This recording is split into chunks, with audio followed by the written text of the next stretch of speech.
I'm William H. Johnson, and I'm interviewing William M. Phillips as part of the World War II History Project.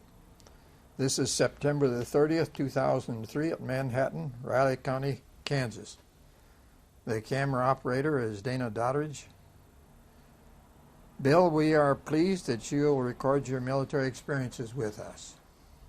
Now, would you give your name, rank, serial number, and branch of service? My name is William M. Phillips. My serial number was 17129-623. I was in the Army Air Corps, which was prior to the time of the establishment of the Army Air Force as we know it now. Okay. Bill, tell us a little bit about your home life before you got into this service, where you grew up and some of your early experiences. I was raised in south central Kansas, near the town of Newton. I was the youngest of five children in our family, and based on a date of birth, where you can see it, I grew up during some of the drought of the 1930s and the depression of the 1930s, and we lived on a series of rented farms and straw at that time. I might point out that all of my siblings graduated from high school during that very tough economic time. I came along a little bit after the worst of it, but graduated from high school in 1940. And were you enlisted or drafted? I enlisted, and perhaps we should talk a little bit about what happened as far as the developments are concerned in World War II.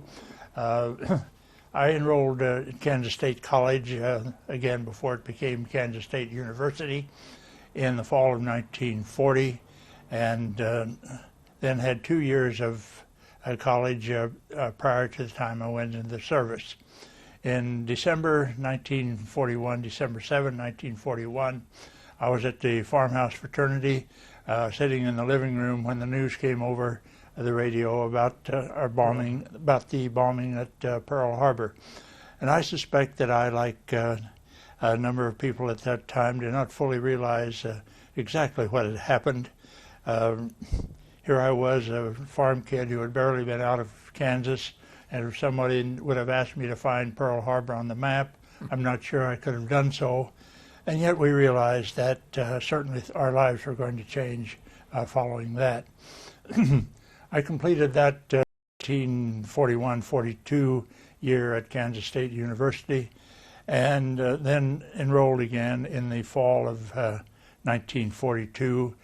But for a number of reasons, it became apparent that perhaps the best thing that I could do was to drop out of school at that time and enlist in the armed services.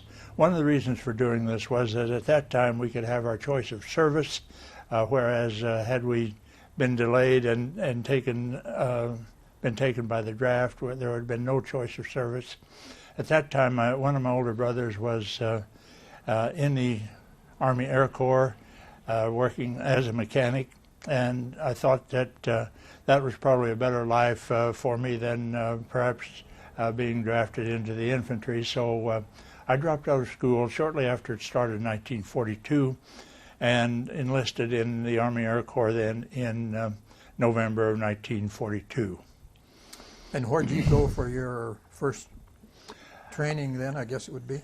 Yes, I went through the enlistment process at Fort Riley, Kansas, and then went to Clearwater, Florida for my basic training, which was a unique experience also.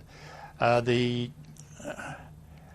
Armed Forces had taken over a lot of civilian installations, and where we did our basic training actually was supposedly at that time the largest wooden structure in the world, and that's nothing to be very proud of, I don't think, because we regarded it as a basic fire trap.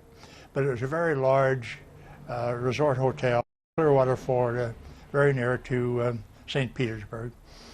And one of our jobs during the basic training time was to walk a fire patrol through the building every night.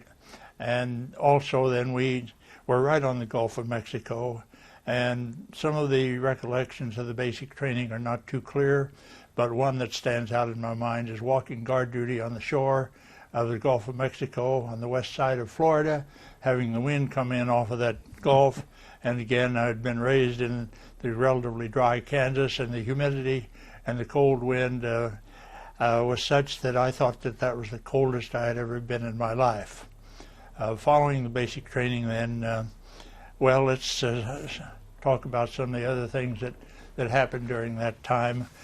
Took the usual battery of Army intelligence tests and general aptitude tests, and then we had a list of things that we might like to do while in the Air Corps. And I had presumed that I would see whether I could get into mechanic school.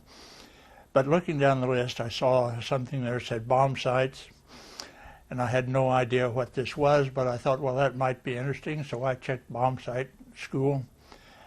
And at that time, the bomb sites were classified as highly secret. They were rather unique development for that early time. That was the Norden. Well, we had both the Norden and the Sperry, and we'll get into that in just a little bit, but both were highly classified. And I assumed that I had some background security check prior to being accepted into the bomb site training school, but was then assigned to attend the bomb site, and as it turned out, automatic pilot training school at Lowry Field, Denver, Colorado. So we made the cross-country trek, and I've told the story a good number of times. This was in December of 1942, and left Florida, which was supposed to be the warm part of the country. We got off the train in Denver, and it was 4 below zero, but I was less uncomfortable there than I had been walking the guard duty out on the Gulf of Mexico. Well, here I was at bomb site and automatic pilot training school, and I had no idea what automatic pilot had to do with a bomb site. I didn't know what a bomb site did, except it dropped or had something to do with dropping bombs. But it soon became apparent that the bomb site and the automatic pilot system of the airplane were integrated completely, so that during a bombing run, the bombardier actually has control of the airplane, but by turning the knobs on the bomb site, he can control the attitude and altitude of the plane through the automatic pilot system. During the school period, we didn't really have any experience on the general operation as far as trying to figure out how to drop a bomb was concerned. Our main concern was the calibration and maintenance of the bomb site and other equipment, so that during that time we were being trained on the Sperry bomb site, which is not nearly as famous as the Norden site. Perhaps I have some prejudice toward it, but certainly it was a site that was equivalent to, and perhaps in some ways superior to, the Norden. But many of the bombardiers, however, were trained on the Norden, and we'll get into that a little bit later here too. But back to the Lowry Field experience, it was a good experience during that time that I was in school. Again, I was raised in Kansas. It wasn't too far from home, but there was no chance of my going home. However, during the time I was there, my mother did catch a bus and come out to Denver, and I spent a weekend with her, which was a most enjoyable time. Well, after a few months then at Lowry Field, and I graduated from the training school, the 456 bomb group was activated in May of 1943. Actually, it was manned in July of 1943 at Gowan Field near Boise, Idaho. At that time, as I recall, there are some 66 officers and 300 and some enlisted personnel in the unit, and this consisted of 4 squadrons that made up the 456 group. So you see, there wasn't a very large cadre of original officers and men involved, but that was the core that then developed into the training mission. We went from Gowan Field, this cadre went from Gowan Field to a small airfield at Bruning, Nebraska, which is in just a little ways north of the Kansas border in Nebraska. The ground crew ended up in Bruning. The flight crews, and we didn't have very many at that time, went to Florida for some training there. So the ground crew was at Bruning with no airplanes. It was a little difficult to do much training at that time because we didn't have any equipment. Certainly I didn't have any bomb sights. I should back up, I suppose, and say that while we were at Gowan Field, prior to going to Bruning, I did get to spend some time in a bomb site repair shop and discovered, as many students I'm sure did, I hadn't learned very much in school about the actual operation and what went on in the bomb site shops.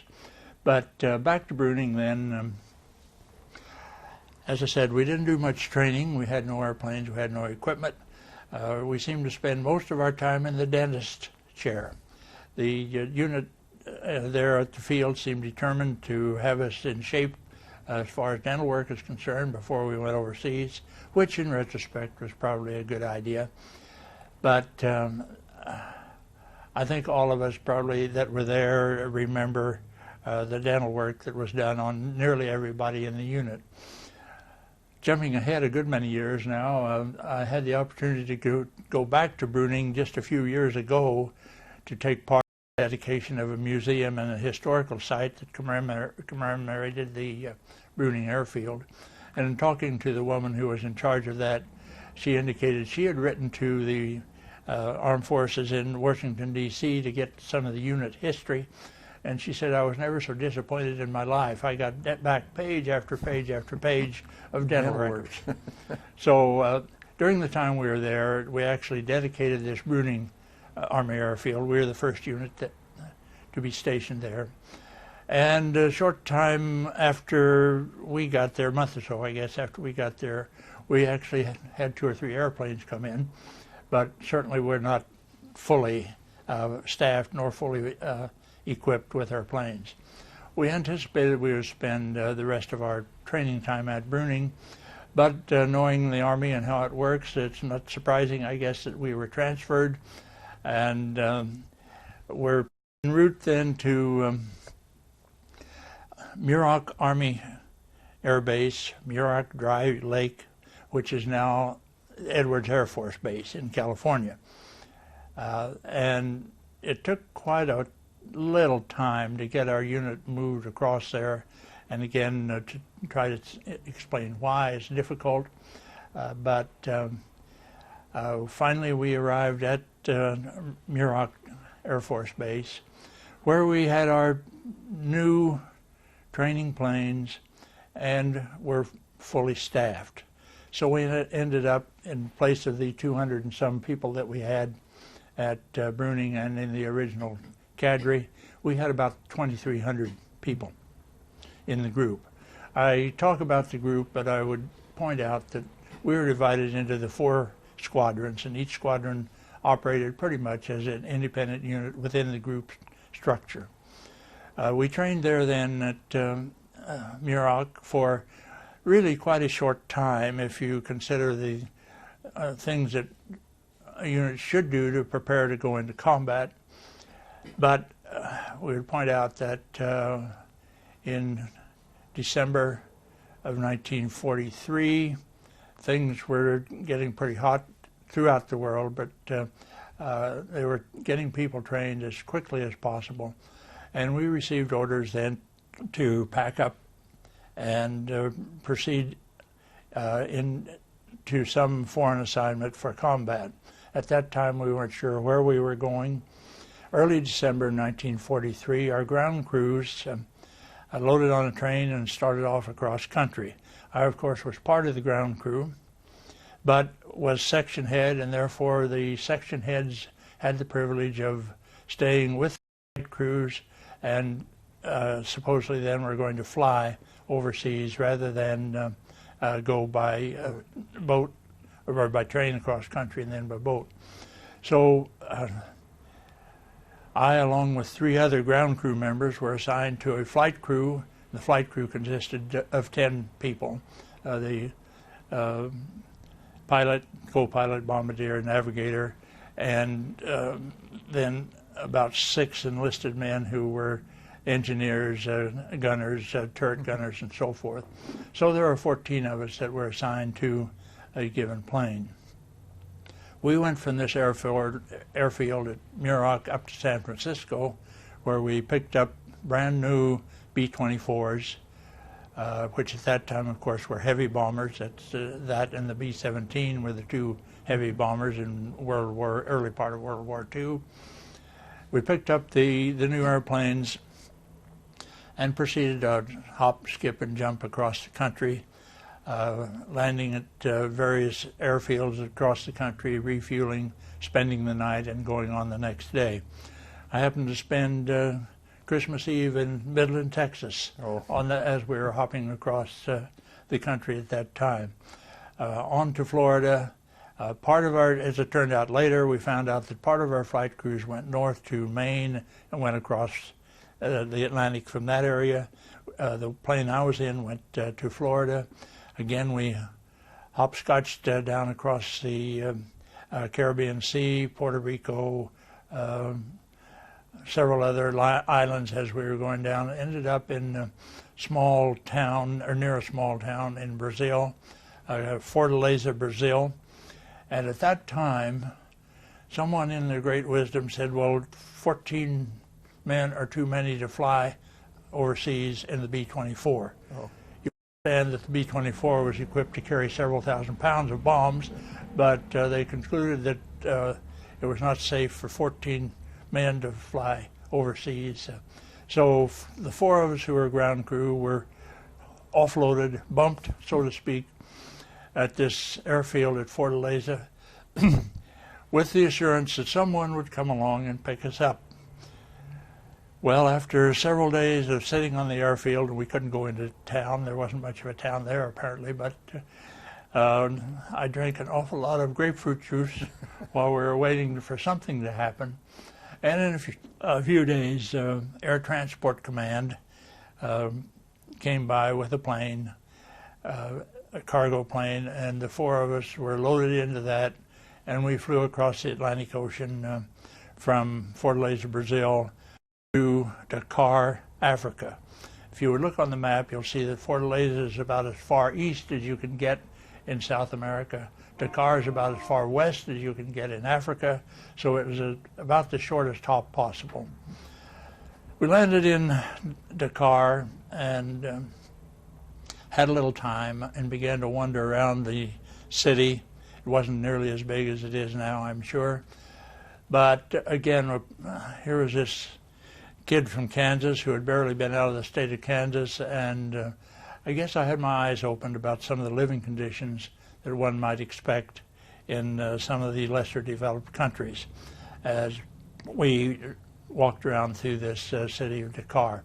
Well, then we, again with Air Transport Command transporting us, we skipped up across the Sahara Desert. They had established some sites across the desert for refueling, and ended up in an airfield at Tunis, Tunisia. Those of us, the 4 of us, began to wonder whether we would ever see our outfit again, because there were airplanes everywhere, there were men everywhere. But when we got to Tunisia, yes, there were our airplanes, our flight crews, and we spent a few days in Tunisia, and then got on the bombers again and flew from there to Italy. And I've often said that once we got that near combat, why they concluded that probably 4 of us could be extra passengers in the airplane. So we flew to Italy on a newly established air base. near the village of Sherignola and Stonora, and it's generally now known as the Stonora Air Base. This was on near the east coast of Italy, inland from the port city of Bari. The closest city of any size was the city of Foggia. We arrived there in our airplanes and found that our ground crew had preceded us and had set up a rather primitive camp. And one could not help but feel sorry for the ground crew. As I indicated earlier, they traveled cross country by train, got on a boat in Virginia, and spent 30 days on board that ship going from the east coast of the U.S. to Naples, Italy. A most miserable trip from all accounts, and 30 days on a Liberty ship that was out in the ocean pitching in the winter storms had to be a not very pleasant experience. But back to Sherignola, we found the ground crew. They had set up a camp of sorts. I would point out that this was late January of 1944, if I don't get my years mixed up, which is winter time. And yes, we were near southern Italy, and to say it was bitter cold, no, probably wasn't. But our first several nights, we slept in pup tents, 2 men to a tent, if you could find a buddy who had half of a pup tent. And I well recall waking up the first morning there, sticking my hand down to the side of my pad into water, and it had rained and rained hard overnight, and we were a wet and muddy, quite miserable group of people. I would certainly admit that we were not being shot at, we were not in combat, so we're not in that kind of danger, but it was not a very pleasant introduction to the area that we were going to live in for the next good many months. However, in a comparatively short time, we had the Army pyramidal tents that would accommodate usually 8 men, and we had some shelter then. We lived in the pyramidal tents for a considerable period of time, and then a group of us decided that we could do a little better than that, made arrangements with some Italian laborers that we had on base to pour a concrete slab for us, and we scrounged enough lumber to actually build a hut. And 10 of us built this hut, got us up off the ground. We had heat, homemade stove, half of a 55-gallon barrel that we fueled with 100-octane gasoline. The 100-octane gasoline was in a container outside the hut, and it would come in through a copper tube and drip. You had to be sure that you had a flame going somewhere before you started the drip, and not start the drip before you applied the flame. But we were relatively comfortable as far as our living quarters are concerned. A good many of the pyramidal tents also were using the same sort of heating system, and it was not uncommon to see one of the tents go up in flames when somebody didn't operate their stove correctly. 100-octane gasoline, that's what we were using in the airplanes, and there was a lot of it around, and I don't suppose it was fully legal that we appropriate this for heating, but it worked. No one cared. No one seemed to care. Let's talk a little bit about the general group activities, and then try to get into some of my personal experiences as far as our time in Italy is concerned. We, as I said, we're made up of 4 squadrons grouped around a runway, and we were one of a good many groups in that immediate area. Nearly all of them were B-24 groups. But during the next 18 or 16 to 18 months, I guess about 16 months of actual flying, our group flew 249 missions.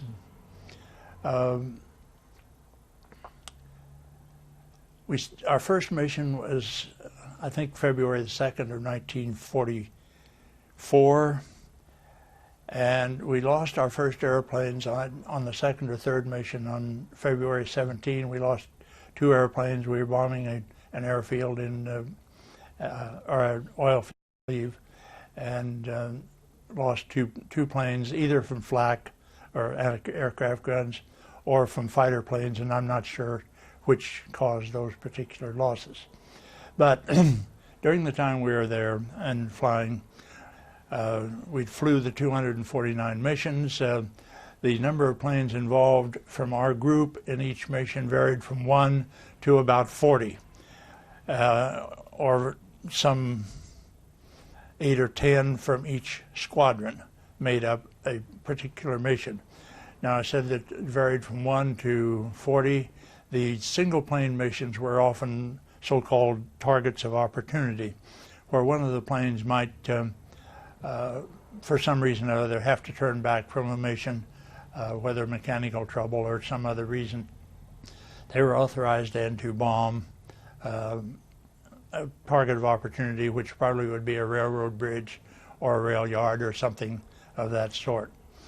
But we bombed in, I think, 9 different countries, and I'm not sure I could name all of them without some notes, but we started Albania, Bulgaria, Czechoslovakia, France, Germany, Greece, Italy, of course, Austria. We had many missions into Austria, Germany, France. So we covered a rather large area. Most of the missions, or the great majority of the missions, were either into Austria or into Italy. Mm-hmm. The war in Italy was still going on, of course, at that time, and we did many bombing missions on the transportation system in northern Italy, where the Germans were bringing supplies down into Italy through some of the mountain passes and some of the bridges. And the greatest number of our missions were on communications targets of some sort: roads, highways, bridges, highway bridges, railroads, rail yards, and so forth. We also bombed oil fields, manufacturing plants. A few missions involved anti-personnel bombing, particularly as the invasion of southern France was approaching. We did some tactical bombing. Most of our bombing would have been so-called strategic bombing. But of these 95 planes that were lost, in most cases they were lost either to flak anti-aircraft cannon or to fighter planes. A few mechanical failures, of course. But the later stages of the time we were there, the losses from fighter planes dropped to 0 because the German Air Force was no longer a factor. Sure. The anti-aircraft guns continued to be a factor until the end of the war. We flew our last mission then in late April of 1945, shortly before Germany surrendered. So all in all, we took rather large losses. If you consider we lost 95 airplanes, in most cases 10 combat people on each plane. And out of our total number of people, our losses were quite heavy. Which How many planes? 95 planes? 95 planes out of, we kept getting replacements. Sure. And the greatest number we ever flew on a mission, I think, was 40 out of, on one day's mission. So I can't give you a percentage figure because we kept getting replacements. That in general, I think, covers about what our purpose was as being there. As far as my particular assignment there in Italy, again, I was in charge of our squadron's bomb site automatic pilot service and maintenance area. Our assignment was very simple: have a bomb site or bomb sites ready to go at all times. And the general conception, I think, is probably an error that every airplane had a bomb site in it, and that's not true. We bombed by formation, as opposed to present day with the precision bombing that they do. This was more saturation bombing.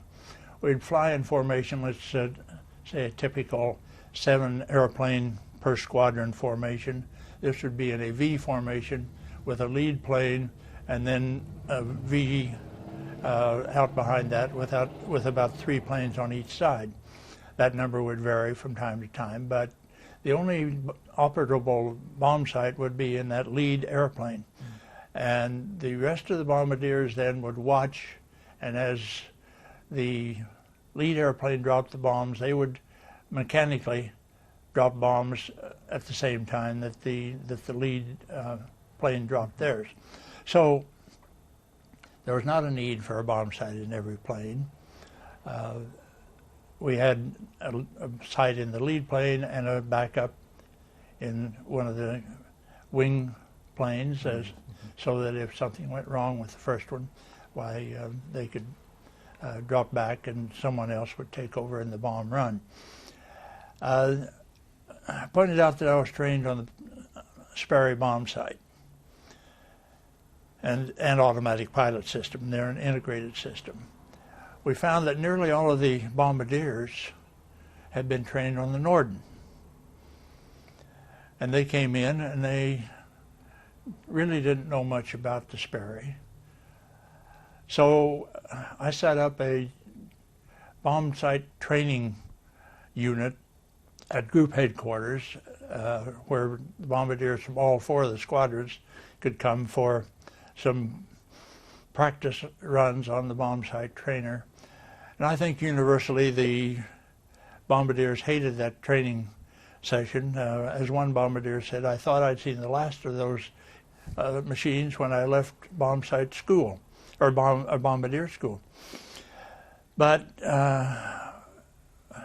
it was, I had some good people working under me which could maintain the sights back at squadron level. And I spent a lot of time at the training site. And the bombardiers always insisted that the bomb sight wasn't calibrated correctly. That's why they missed this target that was out there on the floor as the training unit moved across the floor and with a solenoid made a mark on a target if they hit the target. Well, they always insisted there was something wrong with my bomb sight. I never dropped a bomb in my life. And I probably would have missed the target had I been in an airplane and dropped a bomb. But I became quite an expert on the trainer, and therefore attempted to convince them that no, it wasn't the sight that was in error. Anyway, as the war progressed, we started getting planes in that were equipped with the Norden, and the Sperry production ceased in 1943, and I don't know why, whether this was a political move, whether it was a matter of someone saying, well, we need just one. In any event, we started getting the Norden sights, so the bombardiers were probably happier, but nevertheless we kept the trainer going even with the Norden sights. Might talk a little bit about our bomb sight shop. Again, the sites were still classified as secret. The bombardiers were instructed that if they were going down, they should destroy that site before the plane hit the ground. So we had a, quote, secret shop. Also, the bomb sights were really quite delicate instruments. And we were living in rather dusty conditions when it wasn't mud, but as a result of that, we had our own little bomb sight shop. Think of it as a small trailer, but it was air conditioned. We had our own electric generator. The door was locked. We had keys, and no one else could go into our shop to see what we were doing. So it was rather a pleasant atmosphere to be working, where the rest of the outfit was out in the cold or in tents at best. And we did some things that, in retrospect, were not very safe.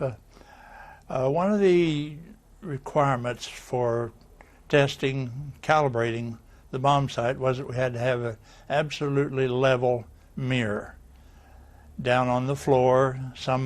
We'd have the bomb sight up on a stand some 4 to 5 feet above the floor. Looking down at it, we had to level the bomb sight. Then we had to have a level mirror down on the floor where we could see the crosshairs in the mirror.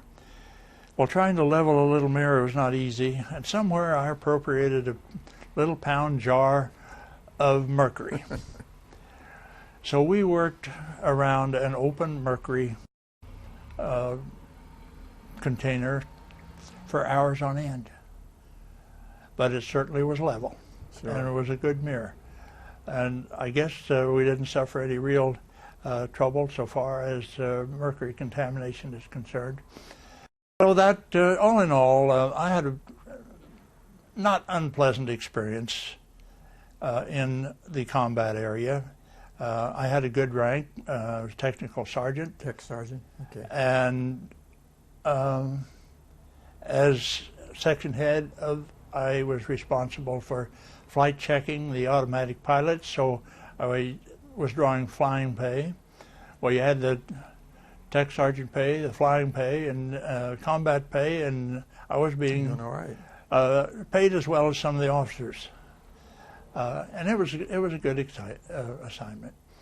So that, I think, pretty well covers the time that we were in Italy. Our last mission was late April of 1945. Germany surrendered in May of 1945. I think I've got my dates right. And immediately after that, they started talking about getting us shipped back to the States. But we did not come back as a unit. They established a point system, and you had to have a given number of points in order to be sent back at the time. During the time we were there, we participated in 7 different campaigns, and even though I was never directly involved, our unit was, so we had the unit citations for 7 battles. We had some unit citations for some rather excellence in bombing. In that regard, I might point out that our unit, the 456 group, had the first so-called perfect bombing run in World War II. Now, a perfect bombing run today with the precision bombing doesn't sound great, but we actually put all of our bombs from our group into a 1,000-foot radius around our sight point. And when you consider the saturation bombing that we were doing, it was quite a remarkable feat. But so we got some unit citations as well as the battle stars. And I was awarded a Bronze Star for some of the work that we had accomplished there as far as training is concerned. So I picked up a total of, I think, as I recall, it took 80 points to get back to the States, and I had 81. Oh. So I left the unit, went to Naples, Italy, and got on a plane, or got on a boat, big ship at that time. And in 10 days, we're back in New York City. On home leave, fully expecting to go back into service after my home leave and either my old unit or be assigned to a new unit and end up in the Pacific Theater, which was the expectation of a lot of people coming back from Europe. Those of the unit that did not get sent back because they didn't have enough points stayed with the group. Most of them stayed with the group. And the group did some ferrying of supplies to northern Italy for a time, and then came back to the States and actually were assigned for a short time to the Salina Air Force Base at Salina, Kansas, as a heavy or an extra heavy bomb group. At that time was the B-29. So the B-29 were taking over from the B-17 and the B-24. But I was on home leave I got home in July of 1944 or 1945, and was home at the time that the atom bombs were dropped in Japan, August 9th or thereabouts, and was of course on home leave when then Japan surrendered. And I'm not at all hesitant to say that, in my opinion, the atom bomb, while it killed many, many thousands of people, in the long run saved some lives, and certainly saved a lot of American lives, and I suspect a lot of Japanese lives, because the invasion was going to occur into the mainland of Japan. That's where most of us expected to be sent. But when Japan surrendered, I didn't ever go back into active service. I was sent to Fort Leavenworth, where I received my discharge, and was discharged in September of 1945, some 34 months after I had enlisted in 1942. So that's pretty much my story as far as the active duty is concerned. Did you have any experiences of celebrities that you might have met or seen outstanding shows while you were? Our unit,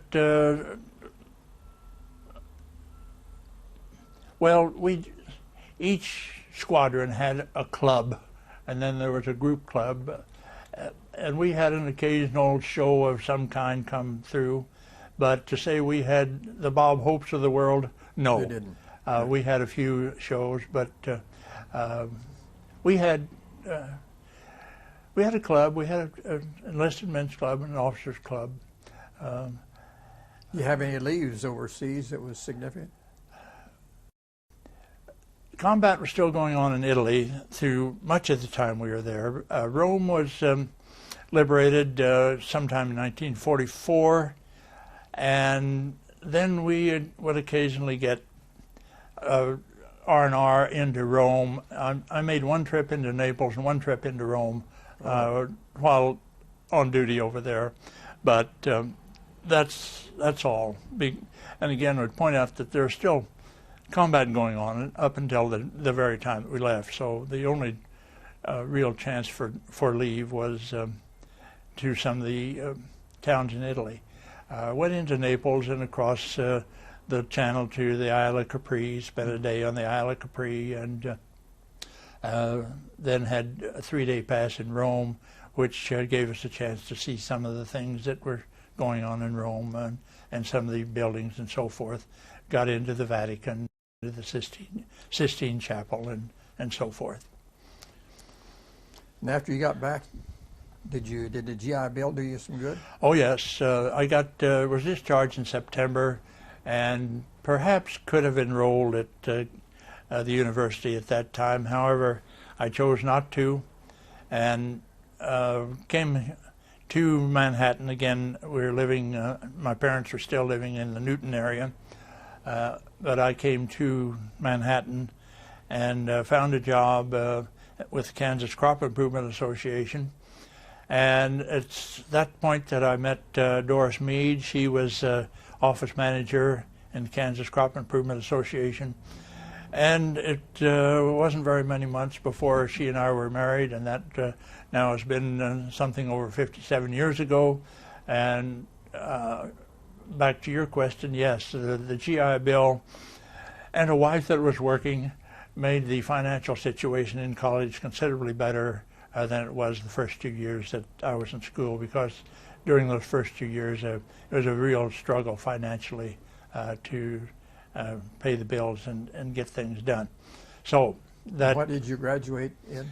I got my bachelor's degree in 1947, and immediately enrolled in the graduate school at Kansas State. Prior to getting my bachelor's, I was working for U.S. Department of Agriculture alfalfa breeder, C.O. Granfield, doing research work and improvement of alfalfa varieties, working again before I got my bachelor's degree. After I got my degree, I got an assistantship with him working again on that project. And it was during the time that I was working on my master's degree when the opportunity presented itself to interview for a research position at the Agricultural Research Center at Hayes, which is part of the Kansas Agricultural Experimentation System, and took that job and moved to Hayes then in 1948, February of 1948, and did research there for the better part of, well, about 25 years, I guess, actually, research work, and then became administrator of that research unit at Hayes, retired in 1985, moved from Hayes to Manhattan, and have had an enjoyable 18 or 19 years of retirement in Manhattan. Have you traveled some of the areas that you served in World War II? My unit, the 456 Bomb Group, has had numerous reunions at various places, including a couple in Italy, and I've had no desire to go back to Italy. We've done a good bit of international travel since we retired, but Italy is not one of the places that I've chosen to go. You don't want to put your hand down that cold water again. No, and that I understand from what some of the people have said was that this, what we knew as a small village of Sherignola, is now a sizable city. All traces of the airfield, of course, are gone. Incidentally, that airfield was in the middle of a big olive grove, olive trees. So we lived in among the olive trees while we were there. But no, I have not gone back, and I don't know. I probably never will. I don't think you said how many children you had. We have 4 children. We have 3 boys and a girl. We have 7 grandchildren. Grandchildren now vary in age from about, I guess, about 10 to 27, somewhere in there. And so far, we have no great-grandchildren, but perhaps that will come as time goes along. Bill, how do you feel about your military service? It was all in all, my military service was a good service. It was a good experience. Again, I was not in danger so far as combat is concerned. No one was firing a gun at me. We had an occasional air raid alert, but never did a bomb drop on us or anybody fire at us. And to say that I would want to continue in military service, no, I chose not to. But in retrospect, it was not a bad 3-year time. And certainly it gave me some maturity, I think. If you would look at the grades on my college transcript for the 2 years before I went into the service and then the grades after I came back, you could tell very easily when I had the break in so far as my education is concerned. You feel like your military service has influenced your life since getting out of the service? Perhaps the biggest influence was financial because of the GI Bill. This enabled me to continue my education where it would have been very difficult without it. So far as my personal activities, personal conduct is concerned, no, I don't think it really had that much influence. You didn't join a veterans organization? I have not joined a veterans organization. I belong to some retirees organizations, but not veterans related. And your final rank was still a... My final rank was Tech Sergeant. Tech Sergeant. Yeah. Anything else that you've thought of in the meantime here that you'd like to relate for us at either pleasant or less than pleasant experiences? I think I've pretty well covered anything that I knew of to say to this whole event. Well, Bill, we appreciate your giving the interview this morning. You have a great story to tell, and of course it'll be recorded now in the Library of Congress, and we think it's good that this be done. I think if it's not done soon, why we will not have these stories. That's true. So I think it's good to do. So with that, I think we'll say this is it. Okay, thank you, Bill. Thank you, Bill.